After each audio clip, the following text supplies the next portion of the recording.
Stream Elements Bot Running.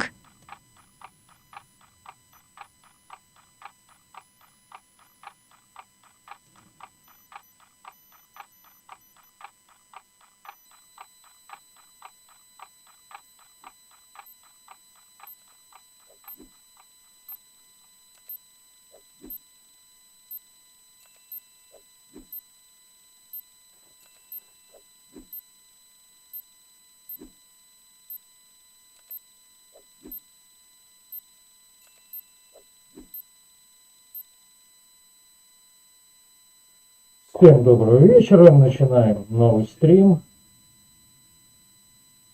И в этом стриме будет немножко всякого разного нового. Но сначала давайте проверим, как у нас работают чаты. Так, чат трансляции у нас Boosty. Пишу с Boosty. Пишу с Boosty. Boosty работает.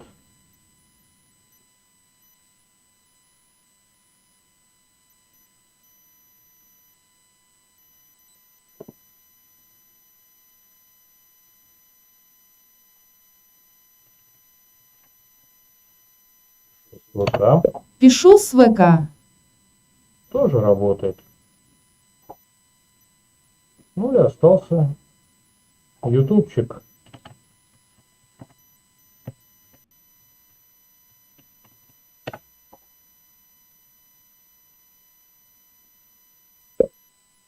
Пишу с ютубчика. Чаты у нас работают, что не может не радовать. Ну а теперь потихоньку, полегоньку начнем. Можете писать просто в чате под видео, если меня не слышно, слышно, чересчур слышно, или еще что-нибудь вроде того. Ну а я пока начну с розыгрыша. Во-первых, что это такое? Я вам даю какое-нибудь задание.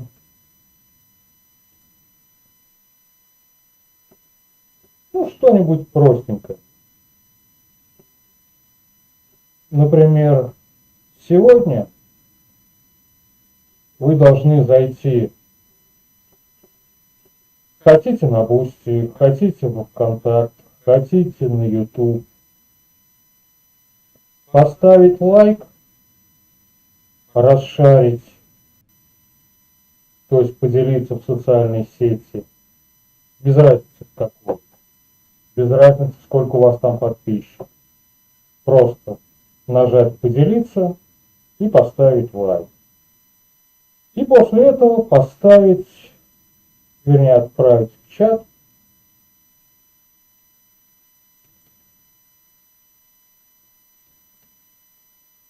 сообщение «Роза». Где у нас это сообщение? А вот у нас это сообщение. Как только полчаса истечет, посмотрим, кто будет вот в верхней строке, кто будет победителем, и сколько я получу лайков. Если я получу 1, 2, 5, 10, 110 лайков, то я зайду к этому товарищу в аккаунт и поставлю ровно столько лайков. Под всеми, ну не под всеми. Будет 10 лайков, я под первыми 10 постами поставлю лайки. Будет 20 под первыми 20. Все просто. Главное, не забудьте вот это где тут восклицательный знак «Роза» в конце отправить. Ну, просто чтобы я знал, чтобы система правильно вас посчитала и все так тому подобное. Все это просто для тестирования, как это работает, как это не работает. Просто посчитать, посмотреть.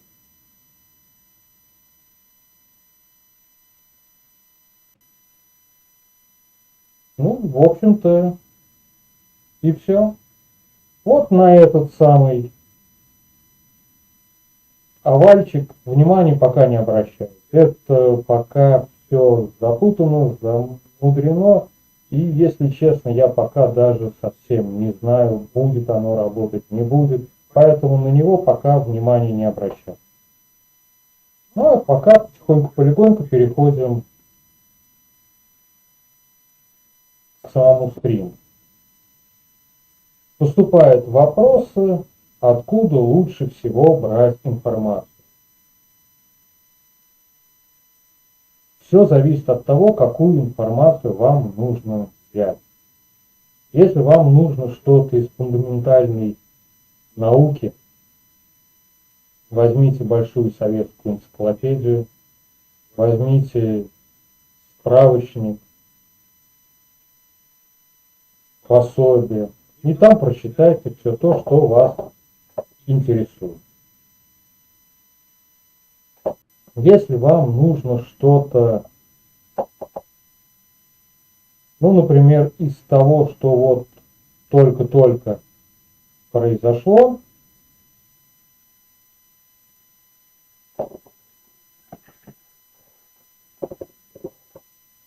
то воспользуйтесь интернетом. Но в интернете с самого начала рекомендую почитать такого товарища, в Телеграме он известен как Кухня Роджерса. Он очень часто пишет про то, кому стоит, а кому не стоит доверять.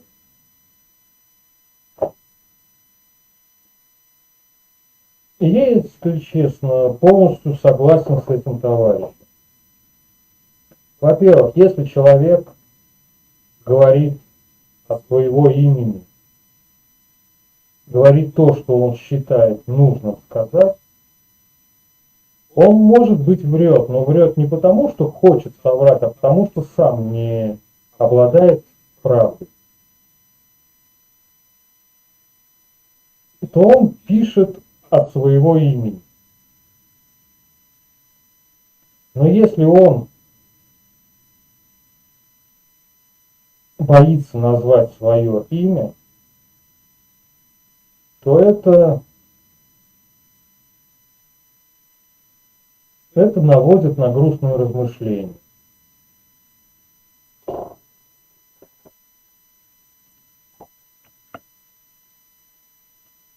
Просто хочу проверить.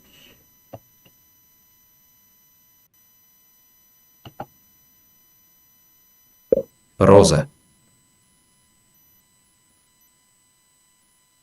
Да, я сам не могу участвовать в этом самом розыгрыше. Ну, не могу и ладно, не сильно-то и хотелось. Но вернемся к информации. Если человек является специалистом в какой-то области, то он, скорее всего, напишет, что он является коммерческим директором ЗАО «Шишпроммаш», который уже 25 лет занимается производством шиши и промов в Маше. Ну и время от времени поступают заказы на Маше в проме шиши. В чем они тоже неплохо разбираются. А если сегодня человек вдруг резко стал сейсмологом, и он все вот эти накинувшиеся на планету землетрясения объясняет испытанием климатического оружия вооруженных сил Российской Федерации, а неделю до этого был профессионалом в ведении боев, знал, как наступать, куда наступать, с чем наступать, зачем наступать. а еще ранее был каким-то ведущим специалистом по всяким разным заболеваниям, то, скорее всего, это просто человек, который зарабатывает на том, что говорит то, что хотят услышать. Что-нибудь такое хриповатое, звукастое. И вот эти свои посты он делит на воду 90% и 10% реклама какого-нибудь сбора на нужды, я не знаю, ну сейчас на бронежилеты сказки, год назад на марлевые повязки с тройной системой очистки, в которой можно не то что в ковидные заведения заходить, а, ну, не знаю, в атомный реактор Чернобыльской АЭС, только в одной этой маске заходить, и ни одна радиация тебя не возьмет.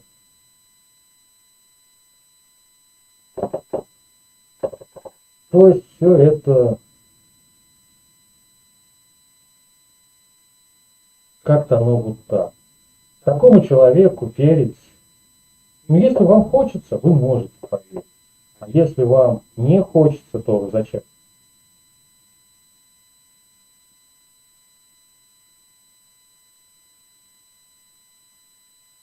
Вы все равно же знаете, что он просто-напросто врет.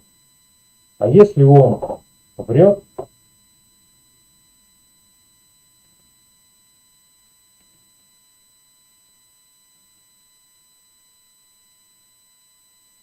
то какой смысл ему верить и слушать его мнение? Зачем? Поэтому найдите тот самый источник информации, которому вы доверяете. Кто открыто говорит то, что не хотят от него услышать, а то, в какой области он разбирается. Если это рекламный менеджер какой-нибудь, то он знает, как привлечь внимание в какой-нибудь социальной сети. Если он какой-нибудь врач, то он знает, как лечить какие-нибудь заболевания. Если он космонавт, то он знает, как оттуда вниз спускаться. Желательно живым, здоровым и не разобранным по частям. И уже исходя из этих всех нюансов, вы можете надеяться на мнение, что этот человек не ошибется и снабдит вас какой-то полезной информацией. Как-то оно так. К сожалению, нет такой системы ни в Дураграме, ни в какой-то другой социальной сети, где если человек говорит правду, то у него там где-нибудь в уголке аккаунта висит зеленая галочка. Типа этот человек из 100 постов соврал только в 2. И точно так же, если человек будет врать, писать какую-нибудь чушь, это точно так же никак не скажется на его статусе в социальных сетях. И нигде не будет отображаться в том, что этот человек несет какую-то чушь.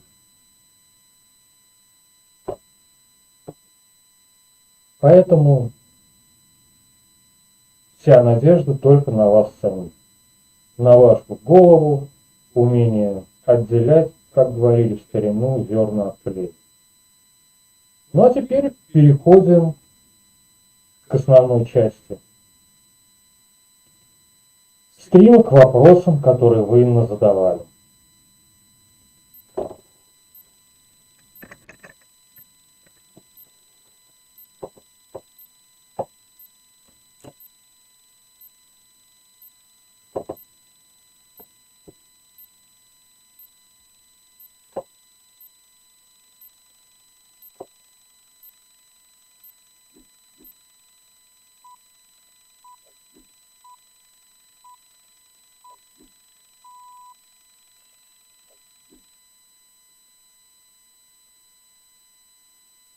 Хотя времени им осталось чуть больше 18 минут. Поэтому у вас еще есть возможность получить какое-то количество бесплатных лайков на свой аккаунт.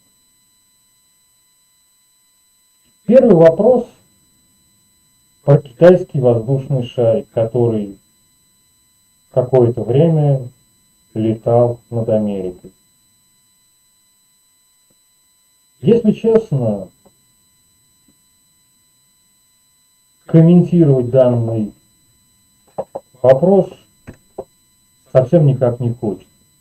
По той простой причине, ну вот смотрите, есть железная, стальная, непобедимая держава. И какой-то воздушный шарик летит, и все эти военные из этой нескрушимой армады пишут о том, на нем наверняка камера, на нем наверняка система слежения, ой, он пролетает над нашей авиабазой, он пролетает тут, он пролетает там. Ой, они все следят. И когда этот шарик уже пролетел через все, что можно пролететь, его сбивают. На мой взгляд, это говорит только об одном, что мощь Соединенных Штатов Америки сильно преувеличена. Ну, подумайте сами, вот представьте, что вот какой-то шарик, пускай воздушный, с кучей какого-то оборудования, со стороны Финляндии полетел в Россию, в город Петербург. Долетит он до Петербурга или нет? Похожая ситуация была в 96 году. Я как раз был в Ленинградском военном округе, дежурил на одной подстанции, которая должна была в случае обесточения, то есть если вдруг пропадет электричество, запустить дизельные подстанции и продолжить снабжать электричеством систему, ну, грубо говоря, 300-й комплекс, который вдруг должен сбивать всякое разное, что летит без разрешения писем. И вот во время одного боевого дежурства поступил сигнал тревоги. Со стороны Финляндии полетел обычный шарик, точно такой же, как со стороны Китая. Я не знаю, какой он по размерам, по цвету, еще как-то. Ну, то есть обычный шарик, который запускают всякие разные метеорологи. Зачем его запускают? Что он мерит? Я не знаю. Но после сигнала тревоги мы минут 30 следили за этим шариком, пока он не пропал с радара. Ну а пропал с радара, потому что перед этим он пролетал над другим дивизионом. И дивизион уже почти выстрелил, но сработала другая система. И вместо ракеты из 300-го комплекса прилетел самолетик, и этот шарик просто-напросто сбил. Упал в Финский залив, утонул, как нам потом рассказали. И дальше дежурили, и все, ничего такого больше нет.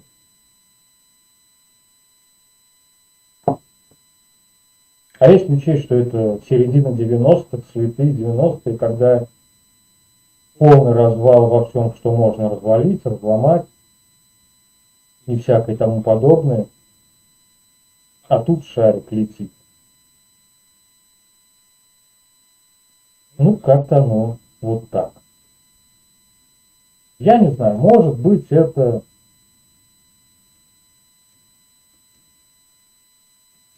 так и надо, но, на мой взгляд, кривовато все как-то. Хотели бы сбить, сбили бы сразу. А тут либо нечем было сбивать, либо еще что-нибудь, какая-нибудь веская причина. Не знаю. Но мне кажется, что данный поступок просто-напросто показал, что, как в одном старом хорошем кино сказали, кирдык вашей Америки. как-то оно вот так. Следующий вопрос. В зоне СВО тяжело ранен владелец телеграм-канала «Записки авантюриста» Игорь Мангушев. Если мне не подводит память, то вчера видел уже соболезнования его супруги, и данный персонаж уже умер. Ну, то, что в зоне СВО какой-то там военкор ранен или убит, ничего странного не вижу. Больше всего в этом вопросе мне позабавила какая-то волнообразная реакция на данного персонажа. Кто не в курсе, данного персонажа где-то нашли с пулей в башке, пуля вошла в затылок под углом 45 градусов. То есть, в моем понимании, данный человек стоял на коленях, и кто-то ему из 9-миллиметрового пистолета выстрелил в голову. На следующий день жена возмутилась, начала ругаться, кричать, истерить, почему Следственный комитет, прокуратура и прочие силовые ведомства не завели уголовное дело по поводу данного персонажа. И после этого резко волной все вспомнили, кто это такой, что это за канал, какой он был хороший парень, как он все молодец, как то и все. И все начали вспоминать, что данный субъект, скорее всего, грохнули свои же. А грохнули по той простой причине, что данный персонаж собирал деньги на нужды СВО. И когда эти самые деньги закупались всякой там каски, бронежилеты, палатки и прочее, что там закупали, то все это не раздавалось обычным бойцам, а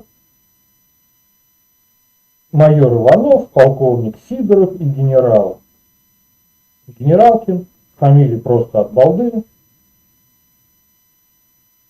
все это продавали через военторги этим самым военным. И то есть зарабатывали на это всем деньги. И вот здесь сразу же возникает вопрос. Хорошо, данный субъект строил из себя такого патриотичного патриота, бегал по всяким телеканалам, показывал череп бойца Азова, собирал деньги, весь был такой прям вот ого-го, какой ого-го. Ну, да, ладно, хорошо, молодец, бегал. Но если он обладал сведениями, что ряд военнослужащих из руководства не раздают, а продают это военным, то почему он на каком-нибудь ток-шоу, куда его в очередной раз позвали, а вместе с ним там и всякие разные силовики, и гвардейцы, и, я не знаю, МВДшные, и прокурорские, всякие разные чины сидели. Почему он в прямом эфире у данного персонажа, у данного гостя, такого же, как он, в этом ток-шоу не спросил, а что мне делать, если я собрал вагон и маленькую тележку бронежилетов, привез эти самые бронежилеты мобилизованным гражданам, а этих мобилизованных граждан не выдают им эти бронежилеты, а заставляют идти и продавать. И куда уходят эти деньги? Кто их получает? Нет ли здесь какой-нибудь коррупционной составляющей? И тогда бы просто-напросто это дело закрутилось бы так, что и майора, и подполковника, и генерала бы. Ну, генерала, скорее всего, на досрочную пенсию отправили, а потом через полгода в какой-нибудь Дальневосточный военный округ восстановили бы где-нибудь там, где он никому не мешает. Ну а майор точно бы ушел либо под статью, либо еще куда-нибудь. где ему точно не сильно понравилось. Но нет, этот персонаж молчал. Если все эти его восхваляющие точно так же не написали бы, вот мы просим проверить, поступила такая информация, мы не знаем, правда, неправда.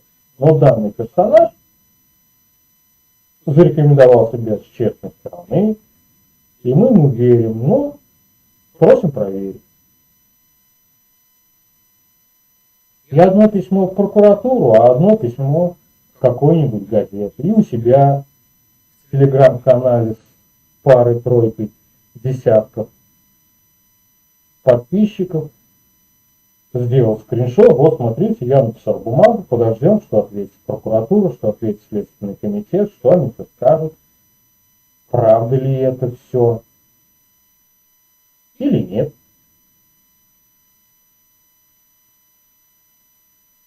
Но никто из них ничего подобного не сделал. Да, все раскукарекались, это все коррупция, это все плохие военные, это все то, это факт где. Ну, данный военкор умер. Все, его больше нет. Записки, ну, он не Пушкин, чтобы записки оставлять. И что получается? Все эти военные, которые якобы продавали то, что дали им бесплатно, будут дальше продавать?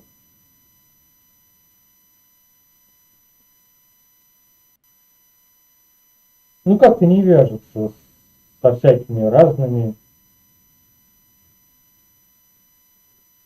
Ну, все военкоры, они же такие честные, правдивые.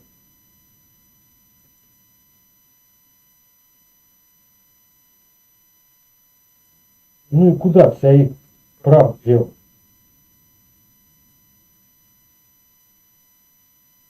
А? Я что-то как-то это не сильно догоняю. Ну да ладно.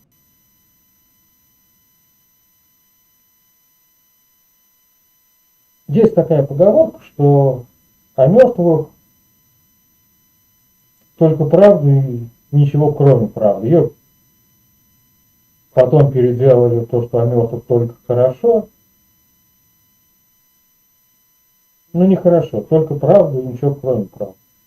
Вот лично я данного персонажа видел один раз, где он с этим черепом бегал. Почему, когда он выходил с этого ток-шоу, его не встречала скорая помощь? С какой-нибудь острой психиатрической помощью? На мой взгляд, это немножко нездоровая психика, когда человек бегает с настоящим якобы, я не знаю, может он пластмассовый налик куплен был. Но если это, как он говорит, правда, а он говорит, что это настоящий череп военного из Азова, это никак не сказывается на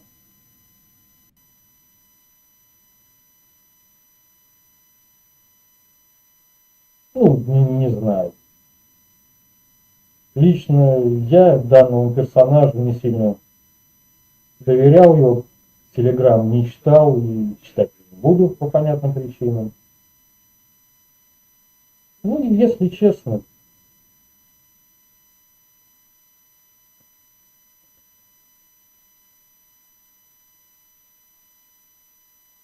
ну все, помер, закопают. Больше мне сказать про данного персонажа нет, нечего совсем. А вопросы по поводу, почему прокуратура не завела дело, почему Следственный комитет не завел дело, почему это, почему то. Ну, жена задала эти вопросы. Посмотрите, что я ответил. Лично мне совсем не интересно. Ни причина, по которой данного персонажа застрелили, ни еще что-то. Ну, лично мне не интересно. Если вам интересно, то займитесь, в следующий выпуск придете, расскажете нам всем, как оно там. ВК сломал. Да, была такая штука на днях. Узнал об этом, правда, только вечером, когда попробовал одному знакомому через ВК написать, а он мне там грузился, и так и не загрузился. Но прошло несколько часов, и уже ночью все нормально работало. Сломался, да, сломался.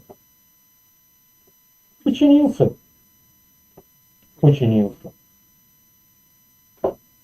Ну и, собственно, все. Вся новость. Также сообщают с мест, что скоро через госуслуги будут продавать алкоголь. То есть алкоголесодержащие напитки.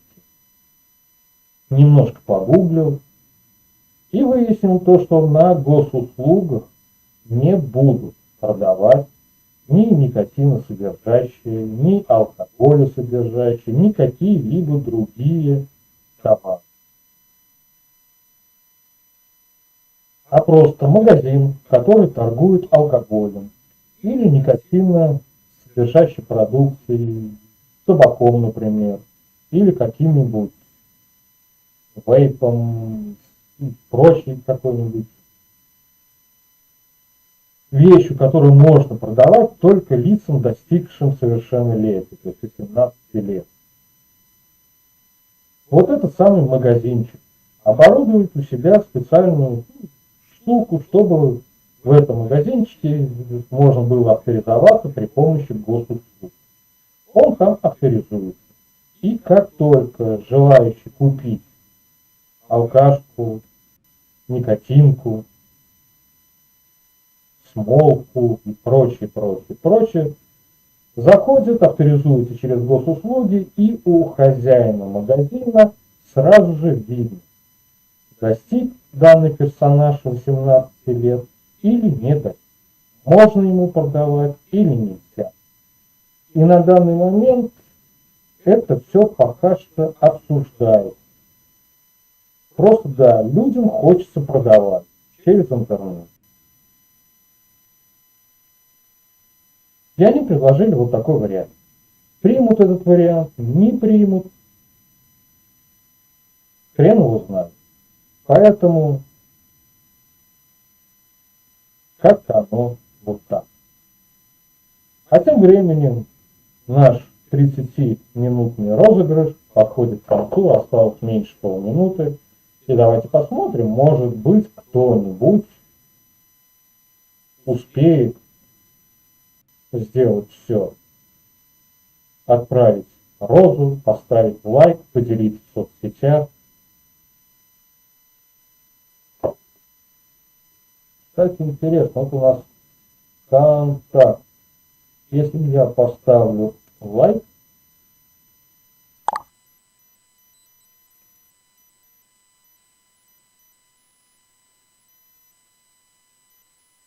ну все, розыгрыш закончен, победителей нету, все мои лайки остаются у меня. Как оно так? Как контакты менеджера.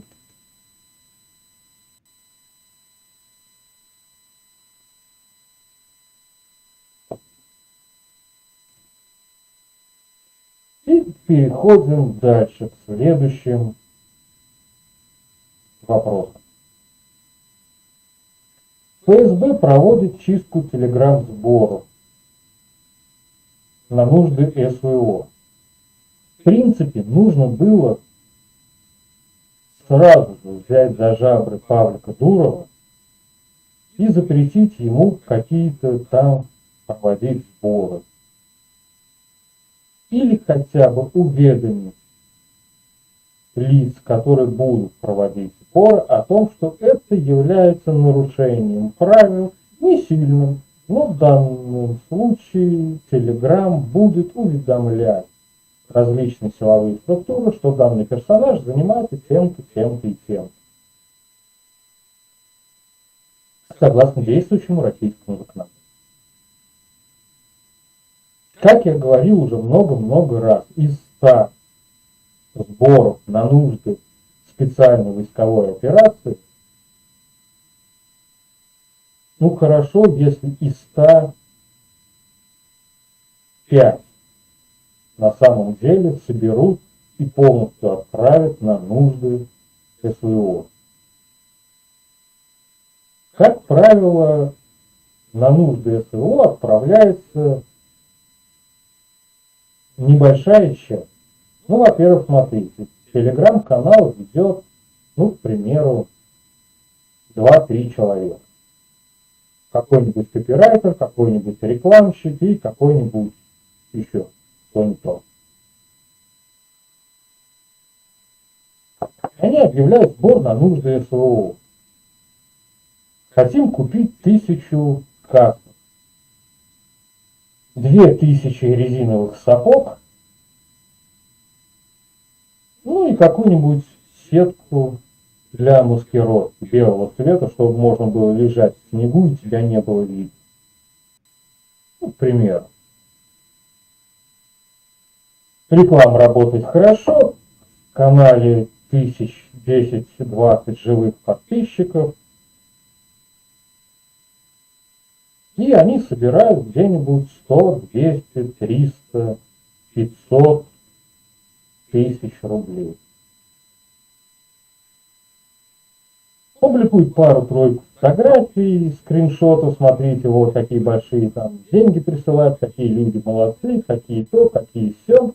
Причем эти фотографии никак не выдают, кому они пришли, зачем они пришли, на что они пришли. А то, что где-то чего-то написано, жутко похоже на сообщение в каком-нибудь чате. Поэтому денег, может быть, и не пришло совсем. А эти картинки просто показывают, смотрите, вот ты жмешься, тебе своих там 100, 200, 500 рублей жалко, а люди по 5, по 10, по 15 тысяч отправляют, а некоторые по 50 отправляют. Вот смотри, какие они вот люди переживают за свою страну, за своих парней, им денег не жалко, им то и все, а ты-то, ну, чмо. И после этого еще пара-тройка лохов переводят определенную сумму. И вот сумма там, допустим, ну для ровного счета 500 000 собралось. Эти 500 000 как делятся? Ну, мы условили, что у нас 3 работника. Вычитаем минус 300 000 по сотке карты. Остается 200. На 200 всего того не купит. Ну, все-таки, если парни какие-то относительно честные, то они покупают кучу всякого барахла, хлама, тапки резиновые, сапоги, сетки, бронежилеты. Ну, а что денег хватило? После этого на самом деле отправляют в зону СВО, если знают как, куда. Или, например, оставшиеся 200 000 тратят на то, чтобы купить по камуфлированному костюму с намордником, парочку автоматов Калашникова, ну, модели ММГ, АК-12. Выглядит как настоящий. Он и есть настоящий, просто боек сточили, ствол расточили. Где-нибудь на огородах, в лесу или еще где-нибудь выкапывают пару траншей небольших. Перед этими траншеями купленные на почте коробки прямо выкладывают такую вот высотой метров 1,5-2. И вот они все на фоне этого становятся, их аккуратненько снимают на iPhone, чтобы четко, красиво все было видно.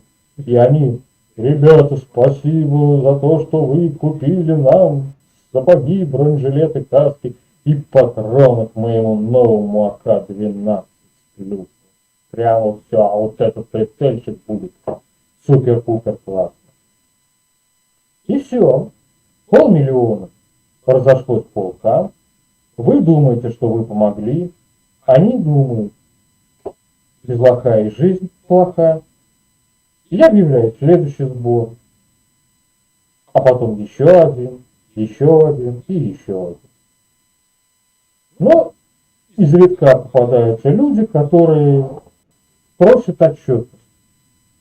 Типа, эй, ты, военкор, я тебе перевел 10 000.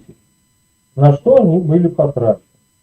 Как правило, получает какую-нибудь отмазку. Мы купили там, и там, то-то, то-то, то-то и то-то.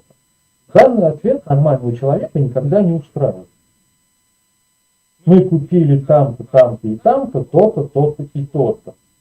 Я задал простой вопрос. На что потрачены мои 10 000?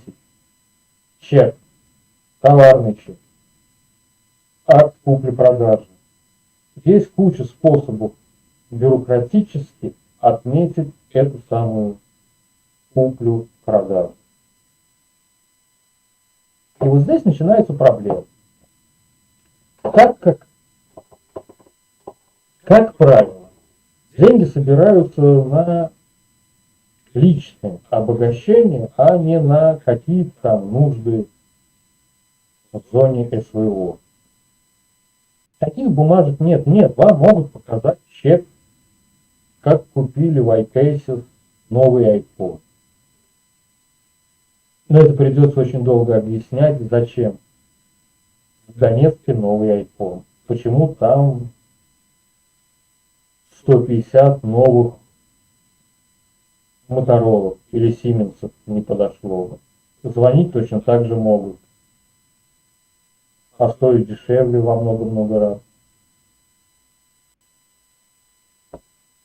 Поэтому, как-то оно вот так. И такие люди начали писать жалобы. Типа я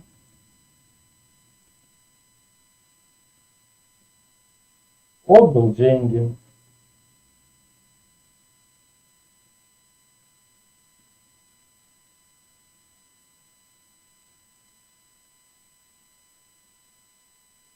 Но не получил ответа, куда эти деньги. 111. Это я написал, просто смотрю. И вот они начали, эти люди, писать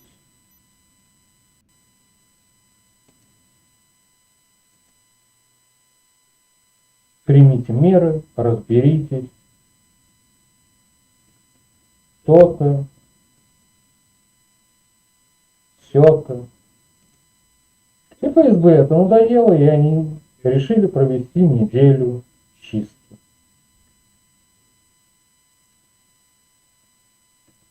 А через неделю посмотрим. Это у нас будет сегодня у нас чего? Четверг, пятница, суббота, воскресенье. На следующей неделе посмотрим. К чему это привело? Будут ли какие-то громкие результаты? Как-то оно так. Ну и в завершении последний вопрос. Это климатическое оружие Путина. Сирия, Турция, море Лаптевых, Аляска. Затрясло все везде. Как-то так вот. Россию только вот где море Лаптевых, самый краешек задел. А так все везде плохо, и только у нас все хорошо. Всякие альтернативно одаренные люди начали на полном серьезе писать про климатическое оружие Путина. Ядерную бомбу кидать не надо, потому что там радиация потом 25 лет будет громко фонить, а потом будет долго и вообще для экологии. А вот землетрясением, да, испытали на Турции, испытали на Аляске, испытали на Сирии. Зачем именно на эти? Почему бы, например, если бы у нас было такое оружие, не испытать его, например, на Вашингтоне? Но у нас есть, ни у кого больше нет. Доказать, что это мы, практически невозможно.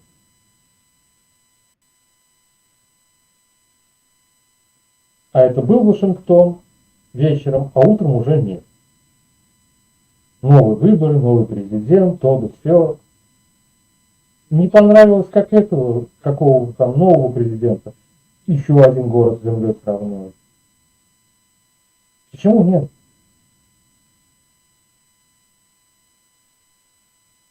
Просто как-то оно вот так. Земля волнуется, трясется. Туркам, сирийцам и жителям Аляски, пострадавшим, мое сочувствие, соболезнование, если вдруг кто-то помнит.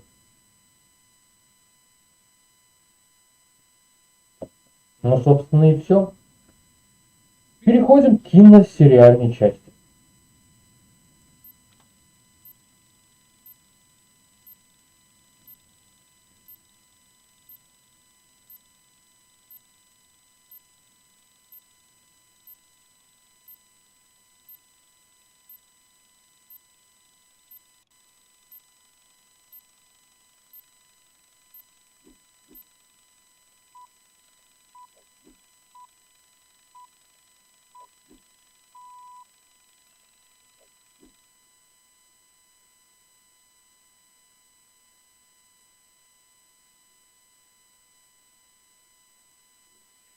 Ну, а тем временем потихоньку-полегоньку подходим к заключительной киносериальной части. И сегодня будем два сериала. Импортный и наш. Начнем с импортного. Второй сезон «Охотников». Первый сезон посмотрел с превеликим удовольствием. Да, нету там какого-то крутого экшена. Кучка пенсионеров, бывших заключенных концентрационных лагерей фашистской Германии, плюс внук одной из такой бабулек, разыскивают всякое разное, вроде сбежавших от народного гнева фашистских офицеров. Ну и вместо того, чтобы предавать суду, потихоньку-полегоньку с ними заканчивают. Потом выясняется, что всей этой командой руководит выдавший себя за еврея такой же фашистский офицер. И первый сезон заканчивается на том, что его убивают. Якобы его внук. На самом деле внук того еврея, за которого этот самый фашист в исполнении Аль Пачино играл, выдавал. Второй сезон, думал, тоже будет интересный, потому что в конце первого сезона нам показали живого Гитлера. И вот сезон начинается с того, что встречаются две команды, которые ищут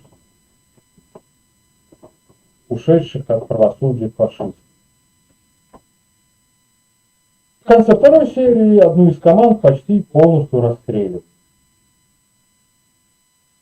Гитлер живой, надо его захватить. И вот из деревни в деревню, из города в город, потихоньку, полегоньку, по Южной Америке добираются до этого Гитлера, и в предпоследней серии берут его в плен.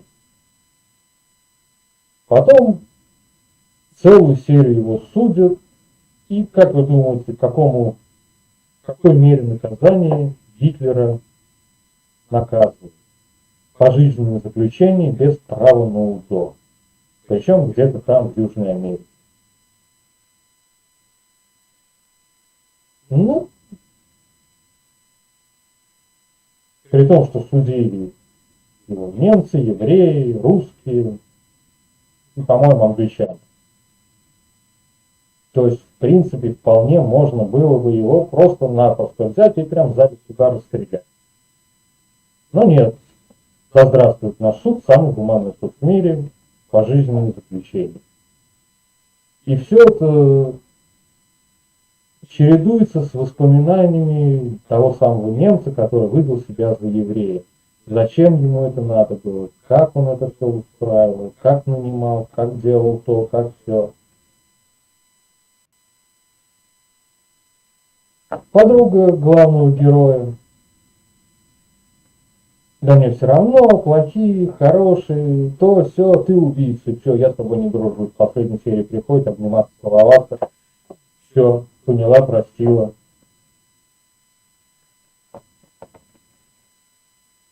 И заканчивается сериал сценой. Стоит Гитлер, смотрит в окошко в своей камере, открывается небольшой люк в двери. Номер 4965, обед. И подносит там тарелку, всякий раз на что поесть.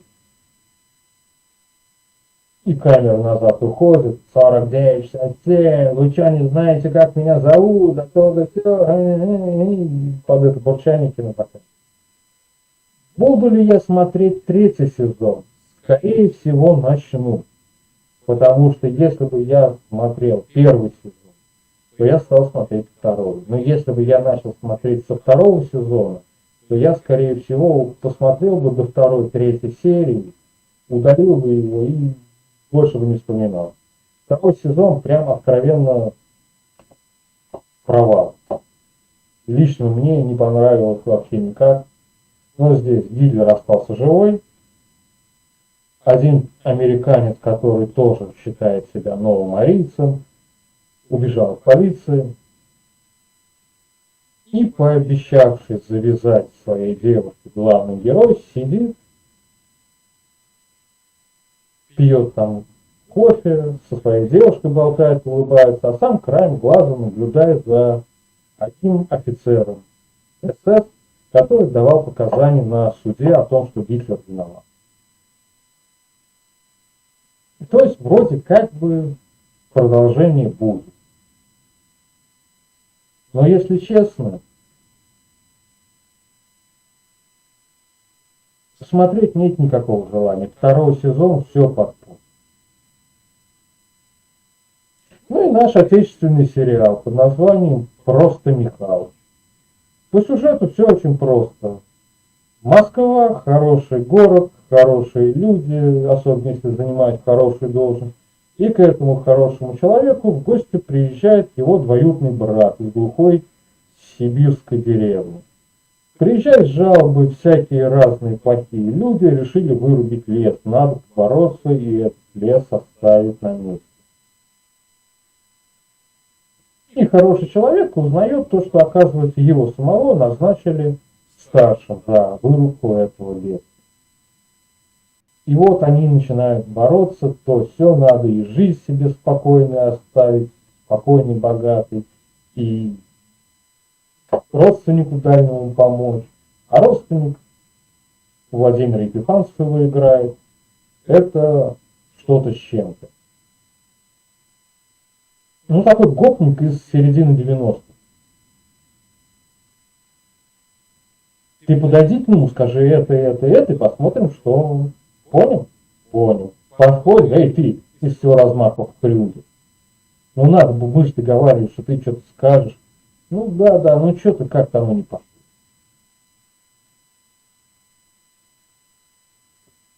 Единственный недостаток у этого сериала, как и у многих других, это длина серий. Вот я ругаю турецкий сериал «Разведка», Тескила, по-ихнему, за то, что у них одна серия идет 2 часа, а здесь идет 20 минут. Ну вот ты только уселся поудобнее, только начал смотреть, а он раз уже все закончил. И сидишь, жди завтра, когда выйдет новая серия. Ну не, это как там. Но сам сериал по себе прям вещь занимательная. Это не заставляет тебя ни о чем думать. Ты просто смотришь хороший сериал, поржать, с хорошими актерами, которые, правда, ходят из сериала в сериал. Но это просто интересно, смешно и ни к чему не обязывает. И все. Поэтому, если охотникам я поставлю 3 балла за счет первого сезона, потому что первый сезон был все-таки хороший, то просто Михалычу я поставлю баллов 7-8 по 10-бальной системе и прям вот отрекомендую посмотреть этот сериал. Это интересно, это смешно, и это ни к чему не обязывает. Ну а мы с вами увидимся, как всегда в такой момент я открываю календарь и пытаюсь найти следующую дату. Сегодня у нас 9 число, а значит мы увидимся с вами 13 в понедельник. Да, 13 числа, понедельник, через 4 дня, и все будет просто хорошо, замечательно. У вас есть время прислать мне новости, вопросы, пожелания и все тому подобное. Ну а я с вами прощаюсь. И всем пока. Как-то вот так.